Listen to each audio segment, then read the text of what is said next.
क्रांती news, आवाज सर्वसामान्यांचा। कळवण खळबळजनक। इयत्ता 10वी बोर्ड परीक्षेच्या तृतीय भाषेच्या विद्यार्थ्यांना दिली गेली प्रथम भाषेची प्रश्नपत्रिका। कळवणच्या RKM परीक्षा केंद्रावर उडाला सावळा गोंधळ। ही चूक केंद्र प्रमुख व संबंधित सुपरवायझरचीच, विभागीय अध्यक्ष डॉक्टर सुभाष बोरसे यांची माहिती। सध्या सर्वत्र इयत्ता 10वीच्या बोर्डाच्या परीक्षा सुरू आहेत। त्या अनुषंगाने कळवण शहरातील RKM विद्यालयाच्या परीक्षा केंद्रावर शनिवार दिनांक 1 मार्च रोजी इयत्ता 10वीचा इंग्रजी विषयाचा पेपर घेण्यात आला। मराठी माध्यमातून परीक्षा देणाऱ्या विद्यार्थ्यांना इंग्रजी माध्यमाची प्रश्नपत्रिका देण्यात आली। त्यामुळे ऐनवेळी पॅटर्न बदलायची प्रश्नपत्रिका पाहून विद्यार्थ्यांची भांबेरी उडाली। या प्रकारामुळे परीक्षा केंद्रावर झालेला सावळा गोंधळ उघडकीस आलाय। याबाबत सविस्तर असे, या परीक्षा केंद्रावर इयत्ता 10वी साठी एकूण 591 विद्यार्थी परीक्षेसाठी बसले होते। त्यांची आसन व्यवस्था एकूण 24 वर्गखोल्यांमध्ये केली गेली। त्यापैकी 19 क्रमांकाच्या वर्गखोलीत 25 विद्यार्थी परीक्षेला बसले होते। तृतीय भाषेच्या विद्यार्थ्यांना प्रथम भाषेची प्रश्नपत्रिका दिली गेली। खरं तर या परीक्षा केंद्रावर प्रथम भाषेचा एकही विद्यार्थी परीक्षेला बसलेला नव्हता। तर मग मंडळाने प्रथम भाषेच्या प्रश्नपत्रिकेचा संच या परीक्षा केंद्रावर दिलाच कसा, हा देखील गहन प्रश्न या निमित्ताने उपस्थित होत आहे। याबाबत विद्यार्थ्यांनी संबंधित सुपरवायझर यांना ही बाब सांगितली असता त्यांनी सांगितले की पॅटर्न बदलला आहे, तुम्हाला जसं लिहिता येईल तसं लिहा। त्यामुळे संपूर्ण 3 तास विद्यार्थ्यांना तीच प्रश्नपत्रिका हातात धरून बसावे लागले, असे विद्यार्थ्यांच्या पालकांनी सांगितले। तसेच पालकांची ही बाब लक्षात येता त्यांनी केंद्र प्रमुखांना लेखी स्वरूपात कळविले। या प्रकरणावर केंद्र प्रमुख व मंडळाच्या वरिष्ठ अधिकाऱ्यांनी सांगितले की विद्यार्थ्यांचे कोणतेही शैक्षणिक नुकसान होऊ देणार नाही। त्या सर्व 25 विद्यार्थ्यांच्या उत्तरपत्रिका तात्काळ मंडळाने मागवून घेतल्याचे सांगितले।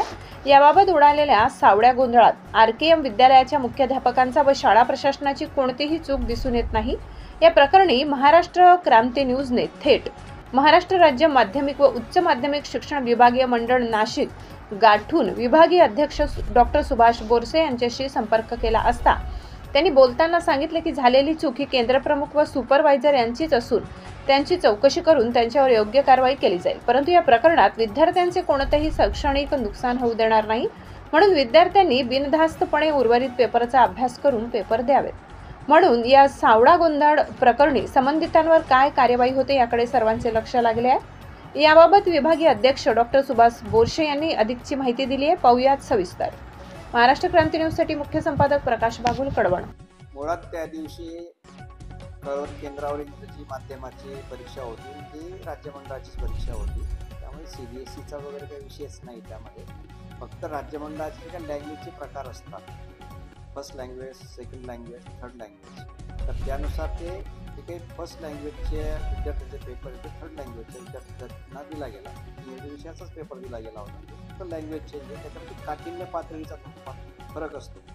आणि त्या अनुषंगाने जे काही केंद्र संचालक आणि त्या केंद्र पातळीवरची काही झालेली चूक आहे त्यांच्याकडे जे नजर पाकिट दिलं गेलं आणि त्यानुसार ते डिस्ट्रीब्यूट झालं। परंतु जेव्हा ते पेपर संपल्यानंतर विद्यार्थी लक्षात आलं आणि त्यानुसार मग ते आम्हाला त्यांनी कळवलं। ते कळवल्यानंतर आम्ही ते जे पेपर आहेत ते पेपर बोर्डात मागून घेतलेले आहे। ते बोर्डात त्यांचं स्पेशल असेसमेंट होणार आणि त्याप्रमाणे जर सुद्धा वाटतं की विद्यार्थ्यांना त्या काठिण्य पातळीमुळे विद्यार्थ्यांना कमी गुण मिळतात व त्यांच्यावर इनजस्टिस होतं व अन्याय होतो, तर ते विद्यार्थ्यांचं हित लक्षात घेता विद्यार्थ्यांवर कुठलाही अन्याय होणार नाही या पद्धतीने आम्ही ते गुणदान मंडळाच्या नियमानुसार आम्ही करणार आहोत।